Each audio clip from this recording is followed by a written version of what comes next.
Hey sports fans, Coach Nick here and welcome to B-Ball Breakdown. We have another great court call edition with Ronnie Nunn live from Croatia. So Ronnie, tell us what's going on halfway across the world for you. Well, it's basketball officiating, and just a quick shout out to the world that FIBA Europe and FIBA World in general is getting closer to officiating standards, and we take a little bit of information from them. They're beginning to take more from us. Next year, they're going to have 14 seconds on a rebound by the offense, not 24 seconds like we normally have in the NBA. I think it speeds up, play to develop something quickly.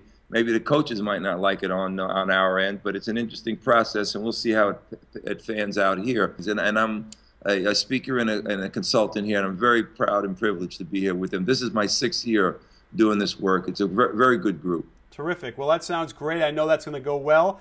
Let's jump into something that didn't go so well for the Heat last night when LeBron James got 5 fouls. And I can tell you right now, most people were up in arms at most of these calls. And I know that even the Pacer fans just probably felt fortunate to be in a situation where they can get to Game 6. So, Ronnie, let's jump straight into the first call early in the in the middle of the first quarter, where Paul George splits a double team and falls, and somehow the whistle gets blown for LeBron. So, what are your thoughts on this play? Yeah, this play, I have to tell you, this play is a trip play, and every trip play is a son of a gun to get right. I would have liked, maybe our other official in the trail, which he's kind of out of the play. He doesn't have an angle to that path, and he's at the top right of our screen. I would have liked to have seen him closer to the midcourt line of the circle, to the right side or to the top of the screen, but closer to that yellow circle so he can see just who trips him. And, of course, what they call the slot or center official, he comes up with a whistle because most times guys don't go to the ground for nothing. I mean, it's a 98%er. So, and they call the play, and he believes it's LeBron when it's really Bosh. So as they try to close that pathway, it's Bosh's leg that trips him and not LeBron. So LeBron did not earn this foul, and I thought he handled it very well because he certainly wasn't a fouler. Sure, and no one knew what was going to happen later on, so, it probably was enough to shrug off and not get too crazy about. But certainly it becomes magnified when we go to our next foul on LeBron later on in the first quarter when George Hill is in the open court attacking the basket. And what do you think about this call? Was this legit or not? Well, this is a legit call, and the reason why I don't like it is LeBron has got a high intellect in basketball. We all know that, or if we don't know it, people should know it. And his body turn into Hill is kind of like an irritant play, and he really wants to irritate him, except his turn takes his forearm and too high and his elbow too high, and actually Hill recognizes it because he kind of puts up a guard, an armbar guard because of it. And when you have that kind of play, you really put yourself in the cookie jar unnecessarily. I mean, he could have gone right down the lane with him and gone up to see if he could have got a piece of that shot instead of doing something that he thought might not be noticed. But you know what? When you're taking players to the hoop or when you're shooting jumpers, you don't futz around with plays if you're vulnerable to getting called a foul. And this is what resulted. Fair enough. In real time, I wouldn't have agreed with you. But, when you describe it that way, you can see the chicken wing gets up out away from his body a little bit. And you know what? When you see where Ken Mauer is, he absolutely hustled and got into the perfect position to see that. So he would have seen it better than anybody. Well, now he had to come out of the game, and he comes back in the second quarter, and midway through, there's a scramble for a rebound, and Paul George kind of comes out of nowhere and quickly tries to take a charge. So we have the block charge situation. We've been going over this all year long. We've been looking at these different kind of fouls. Ronnie, what do you think? Was this a good call? From where the official is and what he thinks he sees, he really believes this is probably a good charge call. But you have to remember that George really alights himself into the path. I mean, he stops a bullet. I can think about a couple of movies there. Recently, I just saw one with Diane Lane, and she jumps in front of the president to stop the bullet. It's this kind of play, and he just throws himself. So he really doesn't beat him. And because he doesn't beat him, it should be a block. And, of course, it's in the zone of the official in the lead position. And by the time almost the contact occurs, it looks as if maybe George did beat him. But the bottom line is this is a throw of the body, and it should be a block. You got to beat the person to the spot and then receive him. He never has a chance to receive him because he throws himself in front of him. and it should be a block. If you can't beat him, it's a tie, and if it's a tie, it's to the offensive player's benefit. It's very strange because, you know, we know that we don't want to really have to acknowledge or if it's true that, you know, stars will get calls or not, but this is LeBron. You know, it's very shocking to see that, but my whole take on it is on the camera from above, when you can look down and see the angle of George's body when the contact occurs, that's like, you know, that's like that taking the bullet angle. That I just can't imagine seeing that even in real time and thinking, gosh, he was there and he was planted right and squared up to the man and all those different things. So I agree with you. I think that was a real troubling call, and it certainly cast a tone for the rest of the game. It really made it difficult on LeBron because he just didn't know what was going to be called or not. You know, Coach, these kind of plays that happen like this gets people that want to believe that something is going on, and I wish they would just, you know, bite on a piece of cheese and enjoy the game with a beer or a glass of wine and enjoy it, to see that referees have tough plays. And sometimes, you know, it's not against LeBron. They're very, you know, proactive to get these plays right. LeBron's involved with them. He's kind of futzing around with a couple of them. And, you know, you're always going to get maybe a play or two that was incorrect sometimes. But the bottom line is, here's LeBron James getting nailed for plays. I think 3 of them on this tape we have of 5 plays he does not deserve. Mm-hmm. So, and I think that took him out of the game a little bit. So this is human nature. He could take out a good player out of the game. Well, speaking of which, let's get to his 4th foul, because, again, he's looking to be very careful and not get a foul, right? And yet, on this loose ball later on in the 3rd quarter, Roy Hibbert is going to try and grab the ball, and his hands aren't great as it is. And it's really hard to see where the contact comes. The referee was very close by when he made the call. Do you see the kind of contact that would merit a loose ball foul in this case? Well, you know what? It went beyond the loose ball foul. Hibbert actually gets the ball and smartly doesn't bring it down. He goes right back up. And upon him going up, LeBron takes what we call a new hoops IQ, a no IQ swipe at him. And in doing so, he kind of jars the ball from him.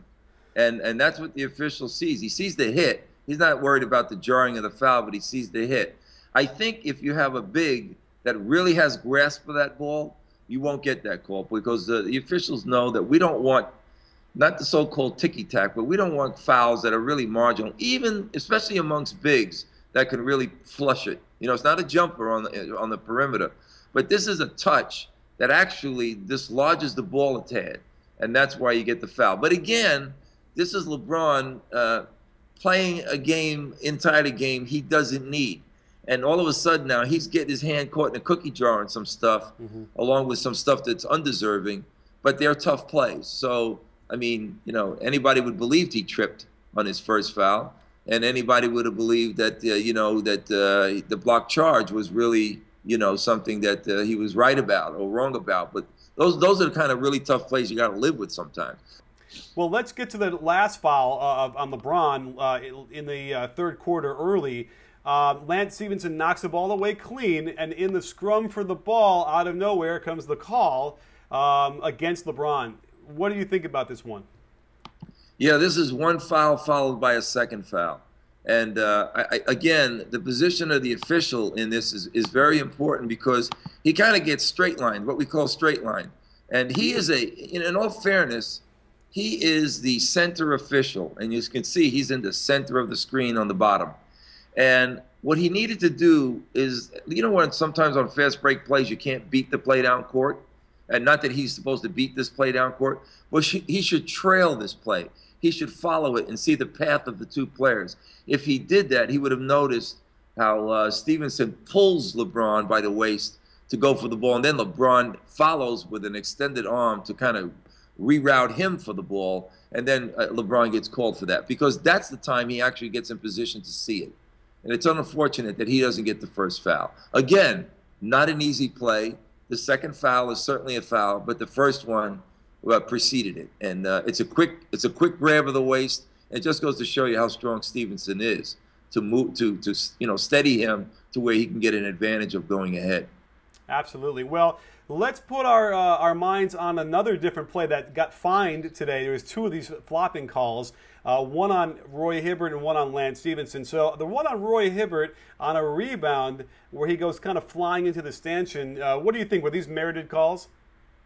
They were merited no calls and certainly flops. And you know, when you play in the league for a while, when this flop issue came up, and by the way, it started out here in Europe with the flopping, especially in soccer football.